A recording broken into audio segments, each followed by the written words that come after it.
Uma boa noite a todos, sejam, portanto, bem-vindos. É um prazer também podermos estar, a partir deste momento, com os nossos irmãos e amigos que nos assistem a partir da transmissão feita da Igreja Adventista de Setúbal. Nós estamos, neste momento, no segundo tema sobre uma nova série de estudos que iremos falar sobre algumas afirmações poderosas que Jesus fez no Evangelho de João, quando afirmou em algumas ocasiões, eu sou. A semana passada tivemos a oportunidade de estudar a afirmação que Jesus fez quando disse que Ele é o pão da vida. E tivemos a oportunidade de meditar sobre o significado, não só teológico, espiritual e doutrinário, mas sobretudo o significado prático que isto tem para a nossa própria vida. Mas há um detalhe interessante, que nas várias afirmações que Jesus vai fazendo ao longo do Evangelho de João sobre aquilo que Ele é para o cristão, para os seus seguidores, é que em boa parte das suas afirmações ele faz referência a elementos que estão relacionados com o santuário.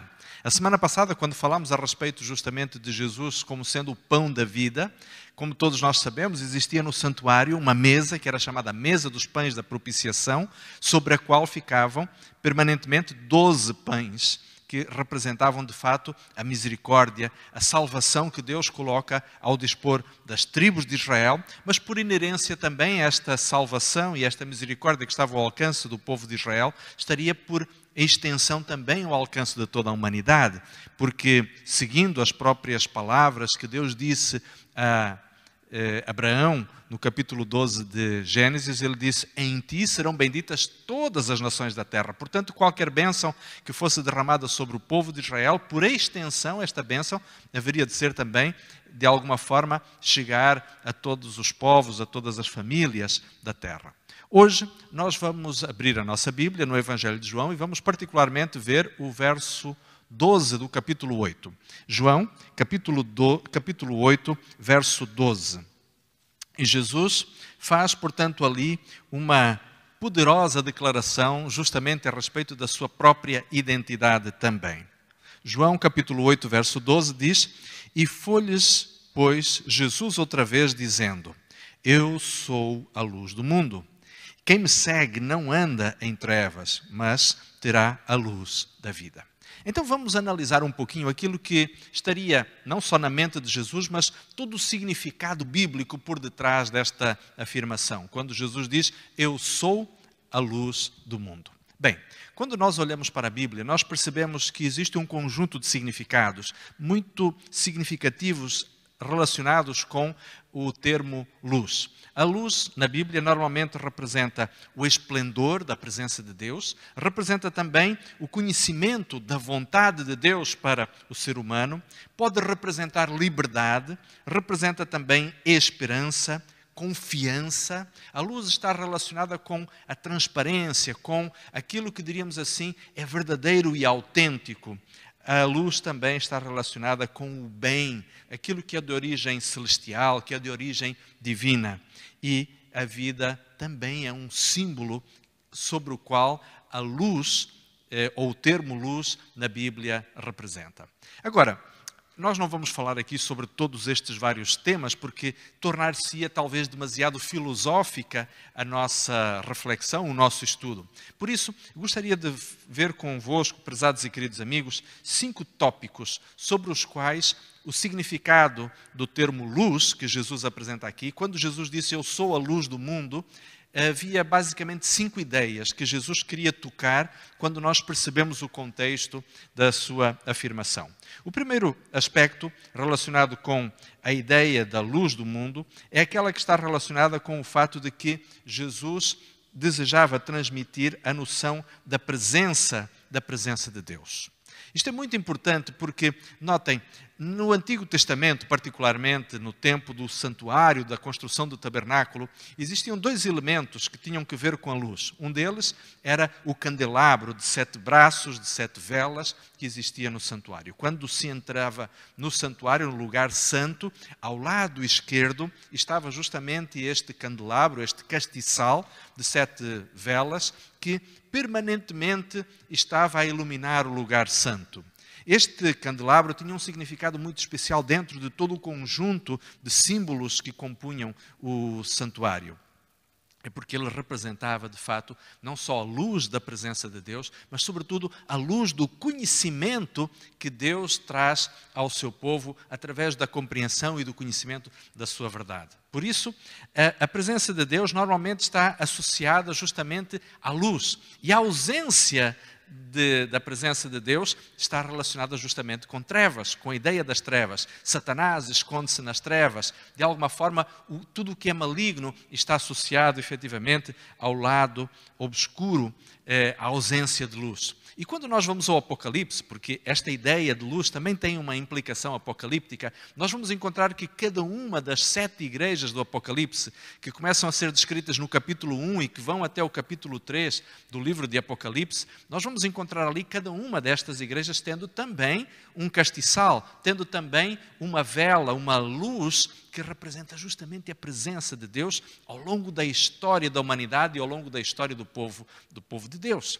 Agora, é muito interessante nós entendermos esta ideia de que a luz está associada justamente à presença de Deus. Onde existe luz, Deus está presente. Na ausência da luz, permanecem as trevas e a ausência da presença de Deus normalmente está associada à indisponibilidade do ser humano de ter Deus diante de si ou de estar na presença de Deus. E então nós vamos encontrar justamente esta ideia primária sendo apresentada por Jesus. Reparem que no verso 12 o próprio Cristo afirma que quem segue não anda nas trevas. Quem anda com Jesus, quem está na presença de Jesus, efetivamente não está em trevas. Mas existe uma segunda ideia muito importante também que é destacada através deste versículo. Jesus vai dizer no verso 12 ainda, mas terá a luz da vida. E nós podemos encontrar alguns textos, mesmo no próprio Evangelho de João, que vos convidava a olharmos, no capítulo 1, no verso 4. Reparem o que João vai dizer ali ao introduzir justamente o seu Evangelho. João, capítulo 1, verso 4, dizendo o evangelista a respeito de Jesus, nele estava a vida, e a vida era a luz dos homens. Portanto, nós encontramos aqui mais uma vez a ideia de luz está relacionada com vida, presença de Deus, mas também agora a ideia da manifestação da vida. E quando nós vamos à primeira epístola de João, no finalzinho do Novo Testamento, no capítulo 5, 1 João capítulo 5, nós vamos ler os versos 11 e 12. E mais uma vez, o autor do Evangelho de João, mas agora aqui escrevendo numa das suas cartas à Igreja Mundial, na primeira epístola de João, no capítulo 5, nos versos 11 e 12, João diz assim: e o testemunho é este, que Deus nos deu a vida eterna, e esta vida está no Filho. Quem tem o Filho tem a vida, e quem não tem o Filho não tem a vida. Portanto, aqui é feita, diríamos assim, um dualismo entre justamente estas duas ideias. A luz, que é a vida, e ter a vida implica em ter o próprio Senhor Jesus Cristo. Podemos imaginar, portanto, que existe aqui, vamos dizer assim, um pequeno triângulo imaginário, em que Jesus igual a vida, e vida igual a luz, e luz igual ao próprio Jesus, ao próprio Cristo. Portanto, esta ideia aqui de ter Jesus, ou ter a vida, ou ter a luz do mundo, é efetivamente algo que está presente. Mas isto não é apenas um jogo de ideias, porque é importante nós também não esquecermos que a presença de Deus na nossa vida, a presença da luz divina na nossa vida, também nos traz um conceito de revelação, o conceito do conhecimento, da compreensão. E uma das coisas muito importantes na vida dos cristãos, sobretudo os cristãos modernos, que viverão momentos desafiantes e que já estão a viver momentos desafiantes no contexto religioso e espiritual deste mundo moderno, o conhecimento é, sem dúvida, indispensável. O próprio Senhor Jesus Cristo, quando é mencionado no Evangelho de Mateus, no capítulo 24, no verso 24, quando ele diz a certa altura que surgirão falsos cristos e falsos profetas, que farão tão grande quantidade de sinais e prodígios que, se possível, enganariam os próprios escolhidos, fica subentendido claramente aqui que a razão pela qual os escolhidos não vão ser enganados por estes subterfúgios, por estes enganos, dos falsos cristos e dos falsos profetas é porque estes escolhidos têm um profundo conhecimento arraigado nas Escrituras, têm a sua mente esclarecida e iluminada pelo conhecimento e a compreensão da palavra de Deus. E quando nós olhamos no próprio Evangelho de João, e agora eu gostaria de vos convidar a darmos uma olhada no capítulo 9. Evangelho de João, capítulo 9, no verso 5, Jesus vai fazer uma afirmação interessante imediatamente antes de operar um milagre de cura, a cura de um cego. E reparem o que Jesus diz ali no verso 5. João capítulo 9, verso 5. Enquanto estou no mundo, sou a luz do mundo. E Jesus vai fazer aqui quase que um trocadilho de ideias entre a visão, como representando a consciência, a clarividência da vontade de Deus, e a cegueira, como sendo uma visão distorcida ou uma má compreensão da vontade de Deus, do plano de Deus para a vida do ser humano. E com isto Jesus está a mostrar também que quando Ele se apresenta como eu sou a luz do mundo, Ele também nos está a dizer, aqueles que me seguem, aqueles que procuram seguir-me, estão garantidos e apoiados por uma segurança de conhecimento da vontade e da palavra de Deus.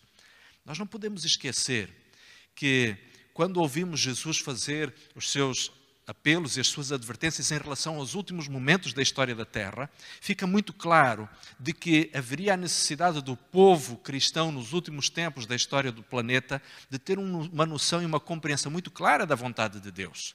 Porque isto seria a garantia para que cada um dos seguidores de Deus não ser enganado. E desta forma, então, é absolutamente importante que nós realmente possuamos esta tal luz que Jesus garantiu que ofereceria ao mundo. Termos Jesus implica em termos conhecimento da palavra de Deus. É extremamente importante os verdadeiros cristãos estudarem a palavra do Senhor. É indispensável que alguém que ama a Deus e que tem a expectativa de ser salvo ter efetivamente este conhecimento da palavra do Senhor. Mas existe ainda um outro aspecto muito interessante que nós podemos encontrar na Bíblia e que está relacionado também com a ideia do conhecimento como sendo a palavra de Deus. Nós conhecemos aquele texto do livro de Salmos, do capítulo 119, o verso 105, lâmpada para os meus pés é a tua palavra e luz para o meu caminho. E agora então talvez alguém possa estar a perguntar, mas como é que Jesus pode ser lâmpada ou pode ser luz, quando a própria Bíblia no Antigo Testamento já dizia que a palavra é que era a luz, é que era a lâmpada? Bem, nós não podemos esquecer uma coisa elementar, é que quem é que inspirou os profetas com as revelações bíblicas? Foi o próprio Senhor Jesus Cristo. Ou seja, a informação que Jesus fez chegar até os profetas por meio do Espírito Santo, esta informação foi aquela mesma que coerentemente Ele também a ensinou apresentando no seu ministério terrestre. Por isso não existe nenhuma incoerência entre apresentarmos o texto de Salmo 119, verso 105, onde a Bíblia nos é apresentada como sendo a lâmpada e a luz para o nosso caminho, e dizermos que Jesus é a luz do mundo, porque na realidade a origem de toda a revelação é o próprio Senhor Jesus Cristo. A origem de toda a informação que as Escrituras possuem é efetivamente celestial. Agora, existe ainda um quarto aspecto que gostaria de partilhar convosco, que é o facto de que a luz também está relacionada com a comunhão, com o relacionamento. E vejam aquilo que no Evangelho de João, no capítulo 12, no verso 46, Jesus vai dizer. Evangelho de João, capítulo 12, verso 46. Diz ali, eu sou a luz do mundo, para que todo aquele que crê em mim não pereça nas trevas, ou não permaneça nas trevas.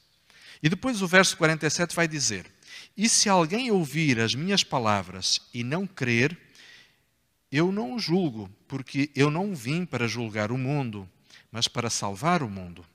Quem me rejeitar a mim e não receber as minhas palavras, já tem quem o julgue. A palavra que tenho pregado, essa o há de julgar no último dia. Ou seja, Jesus está a dizer que Ele, como sendo a luz do mundo, aqueles que o seguem, aqueles que têm um relacionamento com Ele, aqueles que estão disponíveis para seguir a sua vontade e obedecer aos seus mandamentos, às suas orientações, esses haverão efetivamente de ser salvos. Mas reparem que Jesus vai dizer uma coisa muito importante aqui também. Ele não veio para julgar o mundo. Ou seja, a sua primeira vinda não tinha como propósito condenar a humanidade, mas sim permitir que a própria humanidade ficasse conhecedora de tudo aquilo que ele vinha efetivamente revelar ao mundo. Revelar o caráter do Pai, restaurar a imagem que a humanidade tinha a respeito de Deus e alargar a compreensão do amor que Deus desejava revelar à humanidade. Jesus queria esclarecer alguns equívocos que se tinham estabelecido ao longo dos séculos na mente, sobretudo dos judeus e sobretudo dos líderes judaicos que interpretavam erradamente as leis e os mandamentos de Deus e que levavam o povo, induzindo o povo a uma compreensão equivocada sobre o caráter de Deus e a sua vontade para a vida dos seres humanos.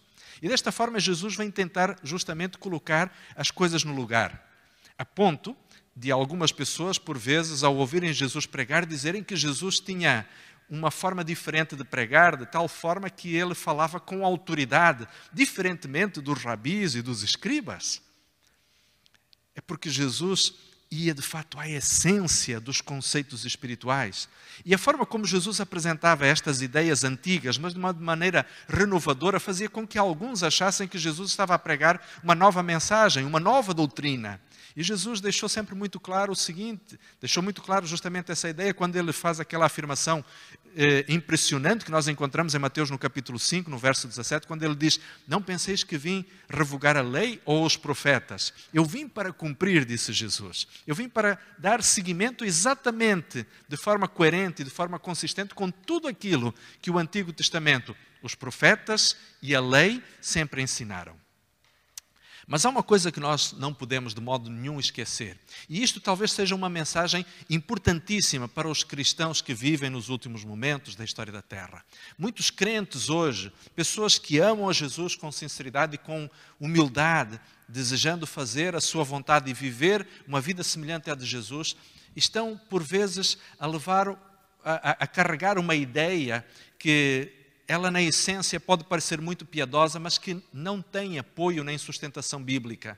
E permita-me dizer aqui, falando assim, querido amigo e irmão, prezada amiga e prezada irmã, você que, enfim, que é uma pessoa religiosa, existem muitos cristãos hoje que ensinam a ideia de que Cristo, na cruz do Calvário, pregou a lei no madeiro. É verdade que as epístolas de Paulo, esta ideia é apresentada. Contudo, nós não podemos esquecer uma coisa fundamental, é que Deus tem um plano para a vida de cada ser humano. E neste plano está claramente definida a necessidade que Deus deseja, ou o plano que Deus tem, de ver reproduzido no caráter do ser humano o próprio caráter de Deus, a santidade de Deus. E desta forma, uma das maneiras como Deus deseja efetivamente que o ser humano possa alinhar a sua vida, uma vida anteriormente de pecado, com uma vida de obediência a Deus, é através justamente da obediência à própria lei. A lei, a expressão clara do caráter de Deus. E a lei onde Deus expressa o seu caráter, que foi escrita pelo próprio dedo de Deus, é a lei dos 10 mandamentos. É por isso que os quatro primeiros mandamentos têm que ver com a nossa obediência, a nossa reverência e o nosso amor em relação a Deus. Muito cedo na história do judaísmo ficou claro para os hebreus que os 4 primeiros mandamentos falavam sobre o amor a Deus sobre todas as coisas. Por isso por isso a Bíblia nos diz que nós devemos não ter outros deuses diante do Senhor, não devemos fazer imagens de escultura, não devemos ser desrespeitosos usando o seu nome em vão. Mas para muitas pessoas, por vezes, não é fácil de entender por que devemos ter um dia específico para adorar ao Senhor, para revelar a Ele, efetivamente, a nossa devoção e a nossa fidelidade. E muitos cristãos estão hoje disponíveis para obedecer aos 9 mandamentos, mas esquecem-se do 4º mandamento. Talvez, querido irmão e prezado amigo, nós não possamos esquecer-nos, ou não nos devemos esquecer disto, é que quando Jesus nos diz que nós devemos, como diz o verso 46 do capítulo 12, quando Jesus diz: eu sou a luz do mundo e todo aquele que crê em mim não permanecerá nas trevas, ou seja, estará disponível para obedecer às minhas orientações, aos meus ensinamentos, aos meus mandamentos. Fica muito claro, queridos e prezados amigos, que efetivamente para Jesus a obediência à sua lei é uma obediência completa, até porque nós vamos encontrar no capítulo 15 Jesus dizendo: obedecei aos mandamentos do meu Pai, obedecei aos meus mandamentos assim como eu tenho obedecido aos mandamentos do meu Pai. Isto, portanto, para nós podermos entender que a obediência a Deus faz parte do nosso relacionamento, da nossa convivência com o próprio Senhor. Mas existe um outro aspecto ainda também que está relacionado com a própria luz. Quando Jesus disse: eu sou a luz do mundo, Ele estava também a falar a respeito da esperança. E uma das coisas que Jesus trouxe a este mundo foi, sem dúvida, a esperança de uma vida melhor. A humanidade estava condenada a viver debaixo do pecado e das suas consequências. A humanidade vivia na escuridão do pecado e da transgressão da lei de Deus. O ser humano vivia na escuridão da morte ou da ameaça da morte eterna. E diante de todas estas circunstâncias, a vida do ser humano consistia basicamente no seguinte: na diversão, no prazer imediato, na busca egoísta de bem-estar e muitas vezes nessa mesma busca de bem-estar e de felicidade temporária, as pessoas se magoavam umas às outras, as pessoas se feriam umas às outras, as pessoas acabavam justamente por causar problemas aos outros e muitas vezes a si mesmas também. E é justamente desta condição de desespero em que o ser humano se encontrava, de uma vida que consistia essencialmente num simples princípio filosófico: comamos e bebamos porque amanhã morreremos. Vivamos intensamente o hoje porque o amanhã já não nos pertence.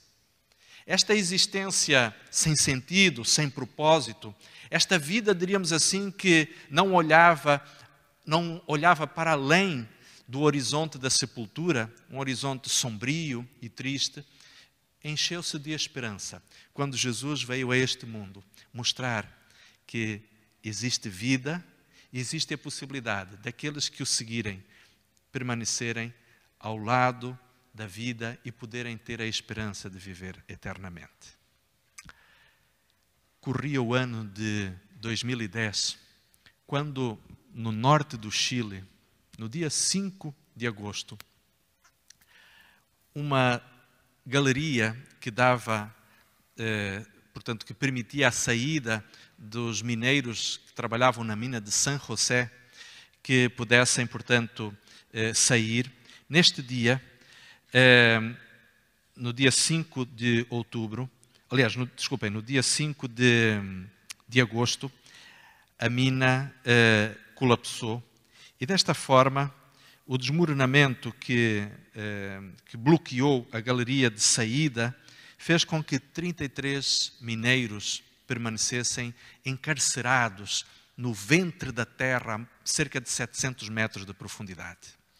Aqueles homens ficaram numa situação muito complicada. No dia 7, 2 dias depois, embora as equipas de resgate tentassem com todos os esforços usar uma conduta lateral que servia basicamente para fazer circulação de ar dentro da mina, quando eles tentaram usar esta conduta para chegar até ao local onde estariam os mineiros que ficaram ali encarcerados, esta outra conduta colapsa também, fazendo com que o acesso se tornasse extremamente difícil. E agora inicia-se uma vertiginosa luta contra o tempo, no sentido de poder salvar as pessoas que ali estavam dentro daquelas galerias. Não se sabia quantas pessoas lá estavam e não se sabia também as condições a que elas lá estavam. E tiveram que se passar 17 dias, até que no dia 22 de agosto do ano 2010, uma sonda geológica conseguiu chegar até o lugar onde estariam aqueles homens e, de volta, os mineiros que ali estavam, mandaram um pequeno papel escrito com caneta vermelha, onde dizia o seguinte: estamos bem, estamos num refúgio, nós, os 33. E daquele momento em diante, a partir do dia 22 de agosto de 2010, a humanidade soube que existiam 33 homens que ali estavam embaixo, nas entranhas da terra, a cerca de 700 metros de profundidade, na esperança de que lhes pudessem trazer novamente, aliás, os pudessem trazer novamente à superfície e com isso poderem novamente voltar a viver como junto das suas famílias. E foram necessários passar 70 dias, prezados amigos. E aqueles certamente que acompanharam esta história se devem recordar do entusiasmo e da expectativa com a qual a imprensa mundial e todos aqueles que abriam os jornais para acompanhar esta história interessante, esta história empolgante.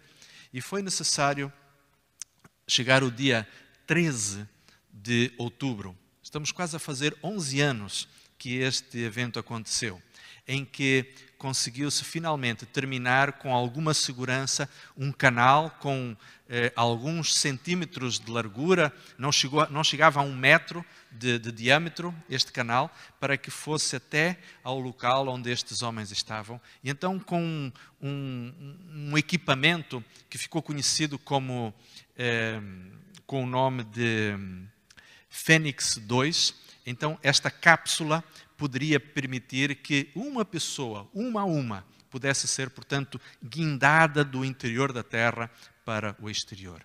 A primeira pessoa a sair foi um mineiro chamado Florencio Ávalos.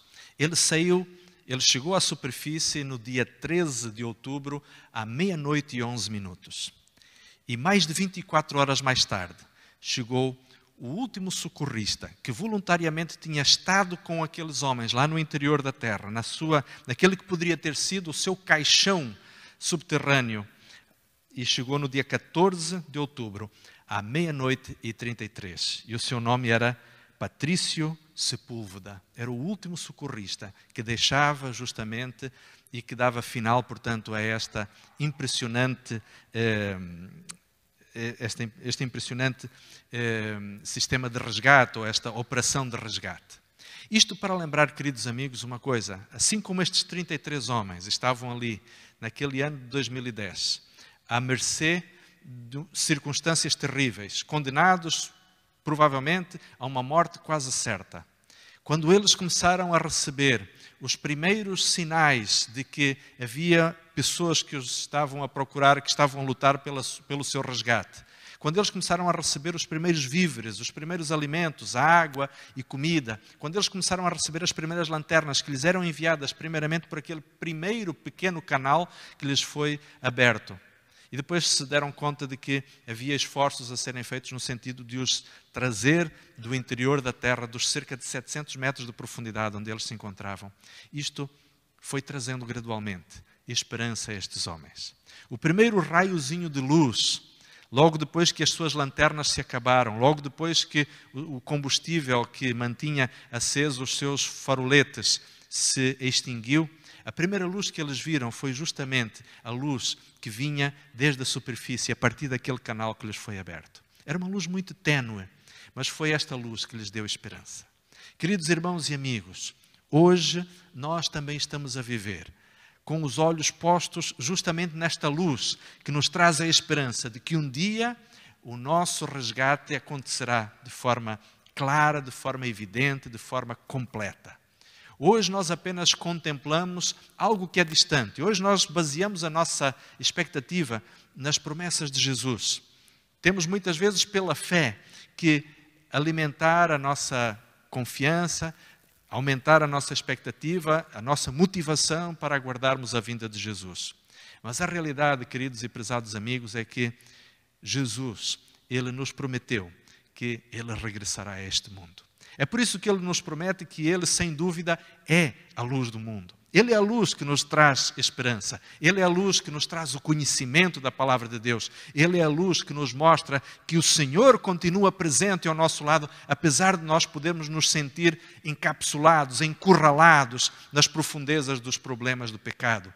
É o Senhor que nos promete efetivamente estar ao nosso lado e dar as orientações para que vivamos de forma sábia, de forma adequada, não tropeçando nos erros e nas falhas do pecado.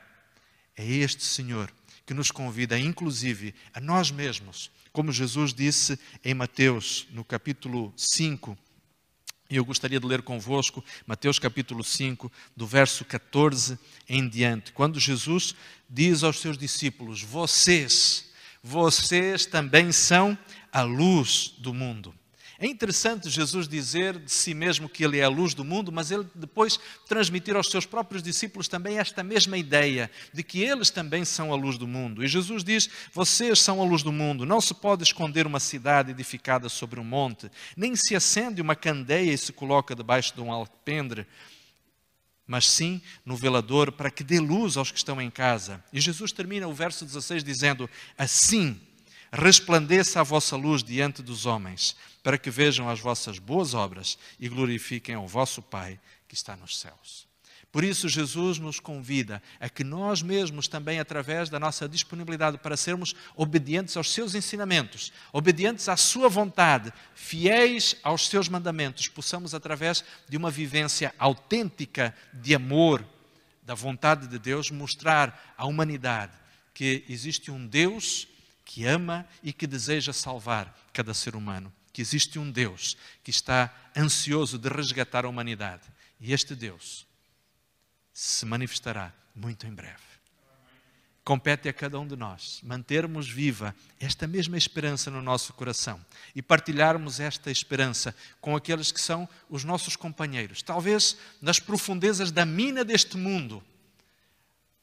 Mas é aqui que nós devemos continuar mantendo a nossa fé firme e forte nas promessas que Jesus nos fez, deixando que a luz do céu não só brilhe na nossa mente, mas brilhe também a partir do nosso coração, levando outras pessoas ao conhecimento da palavra do Senhor.